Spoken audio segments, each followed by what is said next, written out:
The film world has been shaken to its core, as if someone dimmed the golden glow that kept Hollywood warm for decades.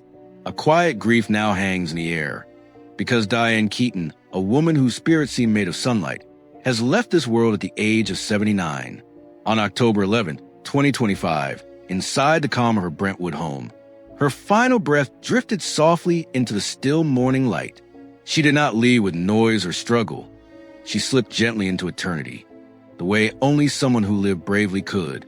When the news broke, time itself seemed to hesitate.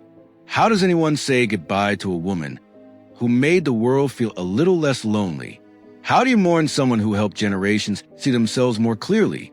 Through laughter, through heartbreak, through that unmistakable sincerity only she could bring to the screen. Her passing created a space, an ache, a kind of silence that feels too heavy to carry. For over 50 years, Diane Keaton didn't just appear in films.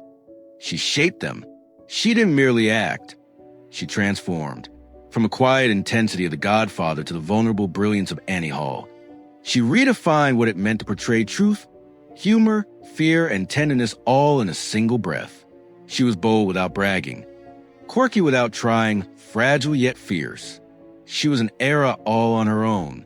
Yet behind the smile captured in thousands of photographs lived a woman who knew solitude more intimately than applause.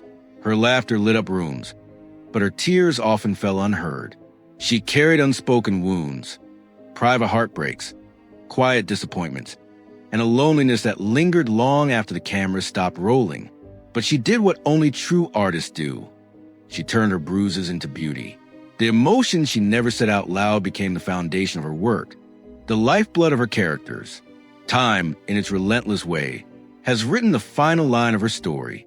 It has taken from the world a spirit forged in courage and vulnerability, a woman who could turn silence into poetry, a woman who proved that even broken hearts can glow. Her laughter, once echoing across decades, now fades into the soft hum of memory. And though the world mourns, her light has not dimmed. It simply changed places. But to understand the grace she carried into her final years, we must first return to where her story truly began. Not in fame, but in the quiet shadows of a childhood shaped by silence. Before Diane Keaton became the woman who could silence an entire theater with a single glance, she was a child learning to survive a household where emotions were rarely spoken aloud. To understand the depth of her later brilliance, we have to return to the early rooms she grew up in, rooms filled with warmth on the surface, but lined with quiet tension underneath. She was born on January 5, 1946, in Los Angeles, inside a family that looked polished from the outside. Her father, Jack Hall, a patient, hard-working civil engineer, believed order and discipline were the foundations of love. Her mother, Dorothy, once crowned Mrs. Los Angeles in 1955, carried dreams of performance and creative expression that slowly faded behind domestic responsibility. Their home appeared picture-perfect, polite dinners, tidy spaces, rehearsed smiles. But beneath that structure lived a silence so constant it became almost physical. Years later, Diane admitted, "We didn't talk about how we felt, we simply lived with it." And that silence shaped her in ways even she didn't fully understand until adulthood. She watched her mother's ambition dim year after year, not in any dramatic collapse, but in small, unspoken sacrifices. Dorothy's theatrical fire, once bright enough to fill a stage, dwindled into the background of carpool routes and dinner routines. Diane noticed every shift.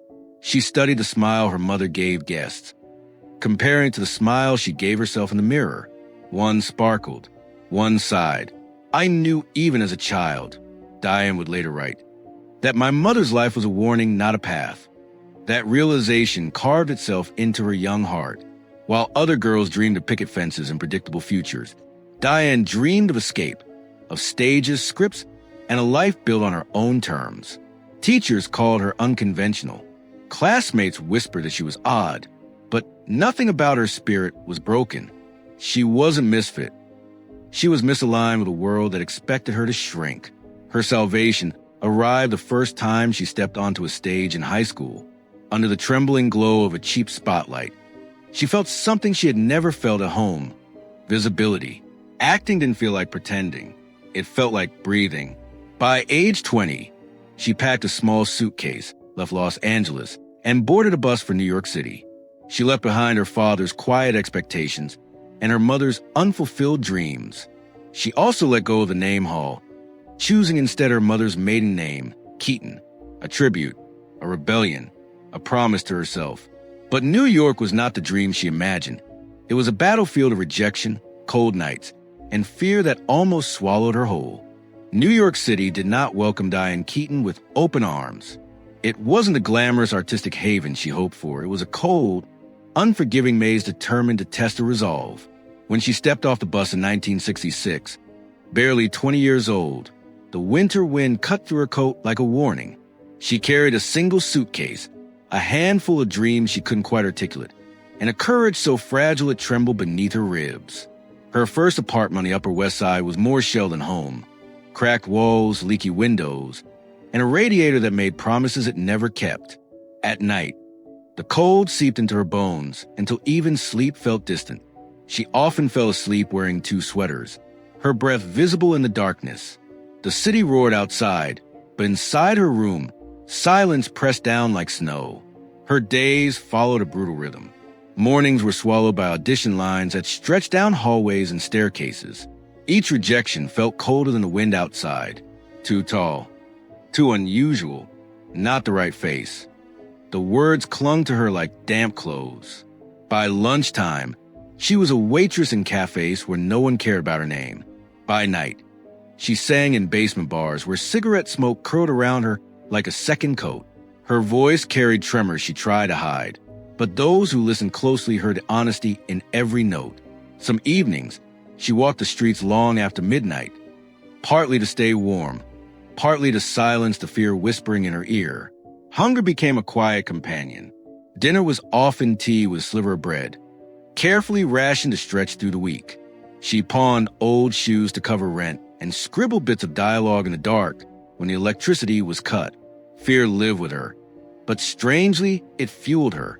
"If I stopped moving," she wrote years later, "I was afraid I'd disappear." And then, after 2 exhausting years, the call came.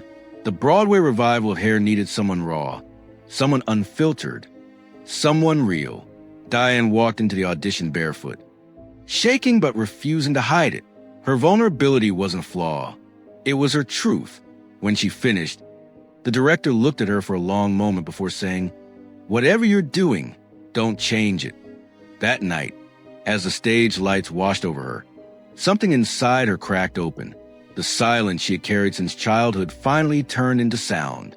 The audience didn't see a polished performer. They saw a soul. Long before Hollywood claimed her, New York nearly broke her and also built her. But her rise to fame was only the beginning, because the higher she climbed, the heavier the shadows became.